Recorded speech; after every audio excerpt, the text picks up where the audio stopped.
Welcome back to BHP After Dark. As always, I'm Benjo.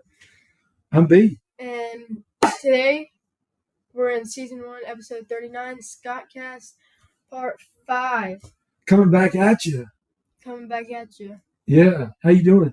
Coming back at you in Scotland. In Scotland. Benjo. We'll chill here for a second. Benjo, we're talking about, obviously we have a podcast about a podcast. 36, break that down. Okay. We have a podcast about a podcast. Then put it back over there. What are some other podcasts that you listen to? Fantasy Focus. Fantasy Put Focus? it out of screen. Okay. Fantasy Focus Football. NFL Daily with Greg Rosenthal. Yeah, anything Dateline. Okay, Dateline. Dateline Originals. There's some good ones. Any history podcasts besides this one? No. Air quote this one because while you have listened to a few, it's mostly just going over the material. Yeah. I just reminisce about the days during coronavirus, the 9 months. I want to say it was like June or July when I found the BHP, and it took me about 9 months to catch up, and it was great. I listened so much, so I'm really excited to go back through these with you. Do you remember how excited I was? I don't. During those times, you don't? I don't remember how excited you were. Scoot over. Well, Benjo, Scottcast Part 5, 6-part series. I feel like that needs to be. It's a little more in your All right. Take it easy. All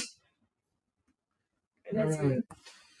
So, Benjo, the year is, again, we're just talking about the north part of the island of Britain. The year is 71 to 74 AD. I don't know. Wait. Don't worry about it. Wait, I can snap us in the stick up here. Okay. Whoa. Where'd this come from? I mean, I told you I could snap. Like a magic wand. I told you I could snap it in. So, Benjo, up here, we're talking about the north, mostly, roughly based on geographical points as the wall. We're talking about the year 71 to 74 AD. We're gonna mention a few names that are gonna be blasts from the past for you. Vespasian was marching north. North. Oh my gosh. Do you remember who Vespasian was? I do not. Was he in the Last Kingdom? No, he was the guy that got beat by Boudica and hightailed it to the north because Boudica was chasing him off. Do you remember Boudica? Surely you remember Boudica. I mean, obviously she's in our logo. Okay. But she was a warrior princess. I can't loosely the inspiration for our song Precious Child. Very loosely. I've mentioned that before. Yeah, I'm sure you have. But anyway, Vespasian was a Roman emperor. He was dealing with rebellious Brigantes. Basically, Rome had colonized the island, but they really couldn't push north. And that's going to be one of the themes of really the Scottcast, but this episode certainly. He dealt with the leaders of the Brigantes, the rebellious Brigantes, who I want to say were northern, what we now know as England. Yeah, and he dealt with the leader of Venusius. I do. You do? His name is Vinicius. Venutius. Venutius. Yeah, Vinicius. I can see Vinicius there. This is how Google pronounces that. Right. Venutius. Well, I mean, they'll hear what it sounds like. Honestly, I'm pronouncing it the way Jamie pronounces it. So. Well, I showed y'all a little peek of how Google translates. You gotta put it back on that. All right. So Benjo. When I say it, just remember to do it. Okay. So we're talking about the Roman soldiers, and the Romans are controlling how the northern Britons, the Scots, what we'll talk about as Caledonians, Picts, whatever the northern tribes are, they're controlling them with regard to basically they had to, before they came down, they had to pay a toll to get through some of these watchtowers, and be unarmed, which Jamie says being unarmed was probably worse for them than having to pay a toll, because a lot of these were like warrior-like Celts. Yeah, that makes sense. And these warrior-like Celts, while they'd been there a long time, like probably hundreds and hundreds of years, they were similar to some of the people that the Romans had dealt with on the continent. And we're going to talk about that in a minute. Since we have this, was I supposed to take this off, probably? No, you're good. You're good. But anyway, Benjo, so imagine, the Romans were so much more advanced than the tribes that they encountered, whether it was marching to the continent over several hundred years, whether it was on the continent, on the island of Britain. So imagine some of these tribes up north. Mm-hmm. Can you imagine if you've lived like a hunter-gatherer for all these years, and the Romans show up and they're organized and they're disciplined and they're engineers and they have a bunch of knowledge, and all of a sudden they're telling you have to use currency, coins, to pay for stuff, and you've never used coins before. Like if you wanted some milk, you would trade. He needs some milk. You would trade like leather goods or something. Yeah. Could you imagine how shocking? One word to describe that: flabbergasted. Flabbergasted. You would be. So he needs some milk. So basically, the folks that lived down here, the natives, they become more used to using currency because they were trading much more often with the continent. Obviously, you got the English Channel, and that is the continent right there, right? These folks up here, they may have never come into contact directly, at least, with anyone from the continent. What currency is? Well, you would have to be taught. And Jamie actually details. I think about it all the time. Like, language just really, if you think about it, makes no sense. Well, it developed over a long period of time. What does okay really mean? Like, what does... It means this. What does... No, I mean... 844. It's just going to be the definition. Like, we all know what okay means. What does it mean? What does... No, it's O and the K stand for something. It stands for this. I mean, no, it doesn't. It means like yes, but then what does yes mean? I mean, it's very so many things that we do is subjective, And it's like, this also flabbergasts me. It's just crazy. It's really crazy to think about how we all get this happening. And then when you have kids and everything, and you get them to learn the language, and now it just like it's natural, like a cycle. I just think it's really crazy. It is crazy. The way human brains work and understand things, and what humans have created for other humans to understand and communicate, it is crazy. Yeah. Amen. That's like kind of anthropology, sociology type stuff, I think. So Benjo, anyway, Jamie goes into a lot of detail about tribes learning how to use currency and how they. I'm going to spare you all the details, but he goes into detail about it. Another main theme is, I don't want to say good. That would have been like 20 minutes long. It probably would. Another main theme is just how the Romans came here and just were, and this is kind of the same thing I talked about before, were just really never able to truly conquer the entire island of Britain, because the north was a landscape that they weren't used to, and they didn't like it. And the more they traveled up here, they were getting attacked by guerrilla. Not guerrillas. I know what guerrilla means. Guerrilla. That's how it's tactics, spelled. And it just wasn't worth their time. In the year 78, Agricola, remember the first time Jamie mentioned him? Agricola. He called him Agricola. Good memory. Good memory. He was so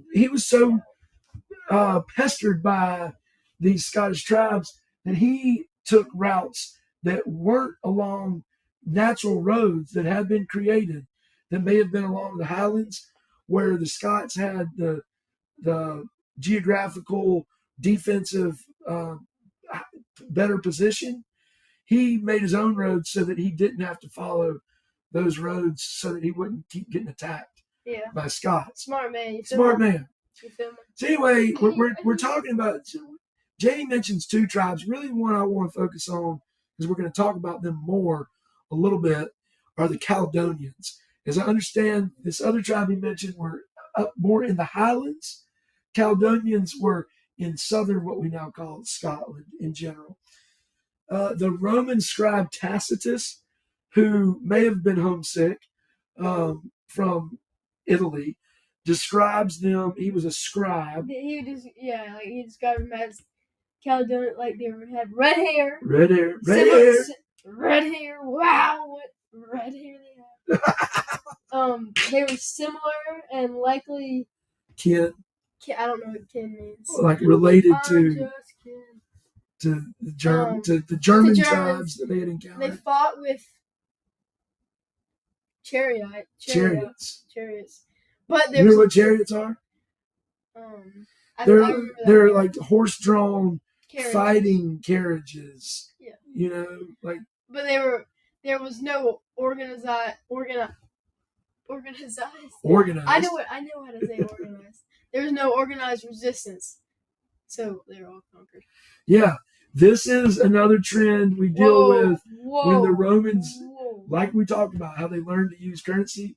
They weren't prepared to organize together as confederations of Scots and fight off this Roman resistance, which was very powerful, very organized, very disciplined, very calculated, right? And so to the Romans, while the Scots were mysterious, they did kind of remind them of tribes on the continent. Right. And they had seeked Roman. I can't remember. The tribes that had sacked Rome in 390. The Gauls sacked Rome in 390 BC. BC. So this is like 400. He's talking about BC. 60 years later.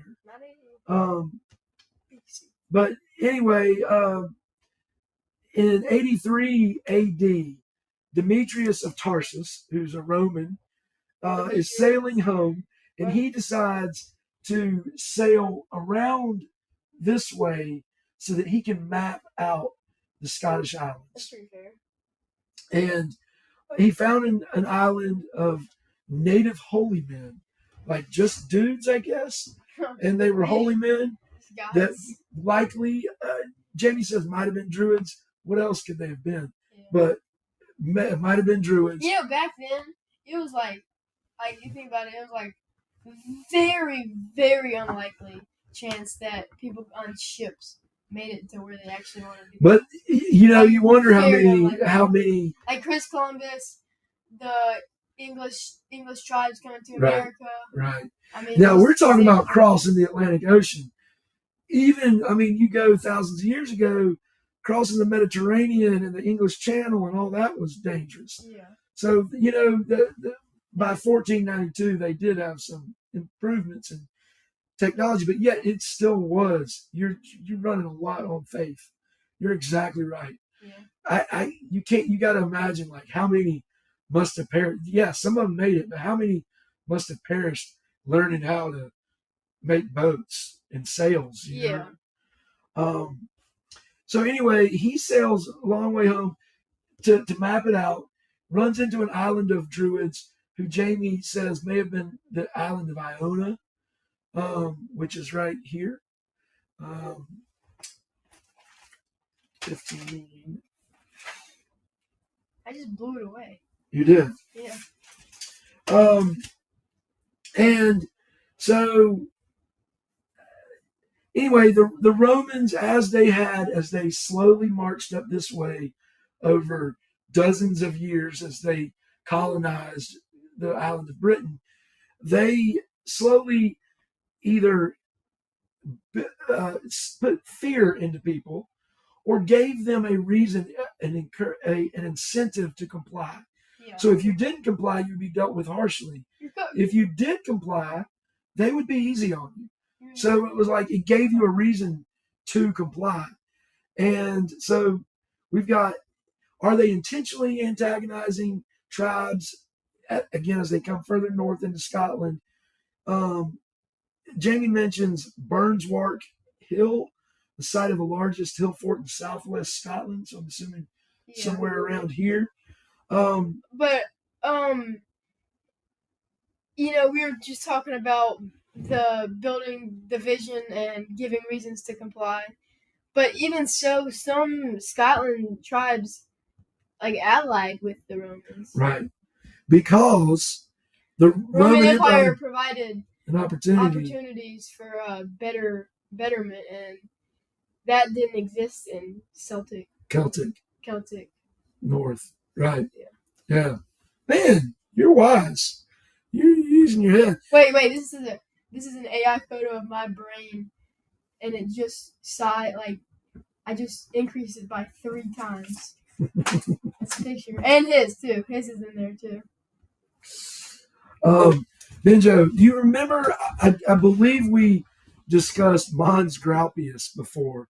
A battle, Agricola, not Agricola, clashed with Calgacus, and there were reported to be 30,000 troops. Calgacus was reported to have 30,000 troops, young and old. One thing Jamie mentioned about this battle that I thought was interesting was that the older folks from the Calgacus tribe fought on the front lines rather than the younger, more in shape, physically fit soldiers like we're used to now. Yeah. The reason being is that these older troops were essentially sacrificing themselves for the younger generation to survive. I thought that was interesting because I don't feel like that happens very often. Yeah, that is very very cool of them to do that. Yeah, because you have if say history was a movie, right? That would be one of the heartfelt moments. It would be. You're right, and it's contrary to what I'm learning about now, where we are in the BHP, middle-aged chivalric culture where men were honored for their bravery. So I don't feel like in chivalric culture young men would have let older men fight for them. They would have sacrificed anyway. Just changes in culture, which we're going to be talking about a lot. Bottom line is Mons Graupius, the Romans just slaughtered the Scots, poor Scots. Yeah. But what this did was it was the start of tribes starting to work together. They had to go through getting their butts beat to learn, okay, if we're going to survive, we're going to have to work together. Yeah. Teamwork makes what? God's name work. Did you want to know Wikipedia? Yeah? No. But that's concerning. But this was 2 things. It was the start of the Scottish tribes starting to work together to protect the North. But it was they got lucky. They got lucky after Domitian, the Roman emperor. Why'd you put it because right there? I don't know. Because Domitian was insecure about Agricola's success. Right. I almost said Agricola. So Agricola was winning these battles and he was getting all this acclaim, and the Roman emperor was like, whoa, get your butt back here. So you know what? He recalled him to Rome. Yeah. And so the Scots kind of got lucky because, as we know with history, one little thing changes. The entire course of history can change. We were talking about that. What's it called? First days of school. What's it called? What's it called? The butterfly effect, right? Oh yeah, the butterfly effect. Yeah. I talk about it all the time. It's like we were watching. Never mind. There's a movie called The Butterfly Effect. I started watching it with Ashton Kutcher, and I never could finish it. Who that? You'd know him if you saw him. Is he watching right now? No. Oh well, he probably is. He probably is. Yeah. I mean, duh. I'm pretty sure 9 billion people watch our podcast, and there's only 8 billion people in the world. Right. So I don't really know how that works. I don't know either. Some people probably watch it 2 or 3 times. People watching it in the room, maybe. You know, or just watching it on repeat. Some dead people watching. Yeah, 1 comment per episode. We average. I'm just gonna.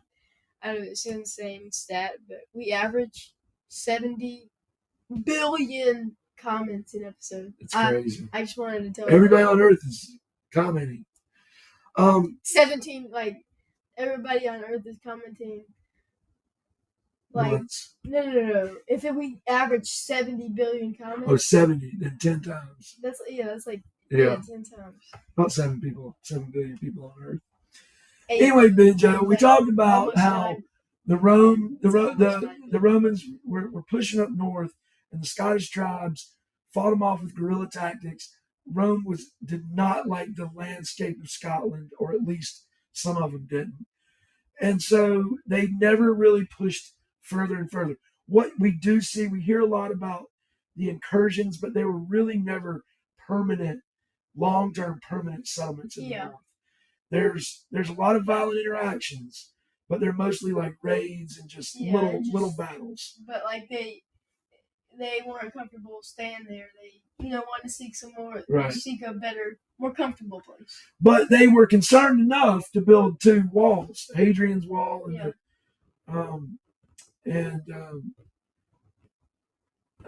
Hadrian's Wall. And, wait, is Hadrian's Wall a physical wall? Yeah. Okay. Wait, then here's a AI generated photo of us jumping over Hadrian's Wall. Hadrian's Wall and oh my gosh, what kind of warp zone was that? What happened? The heck? Anyway, Hadrian's Wall and the Antonine Wall were the 2 walls they built because they were concerned about about the Scots. The Romans built. Anyway, Benjo, in the final episode of season 1, Jamie previews the picks. We're going to get into the picks, who they were. I've got my own. I've got my own opinion on the theories of who they were. But anyway, Benjo, it's been great. I hope you're enjoying your school year, football. Yeah. All your adventures, your undertakings. And I'm enjoying football. I've been B. I hope you know my name by the time we get to this point. But I have been Benjo. And this has been BHP After Dark. See you in the next one. Don't believe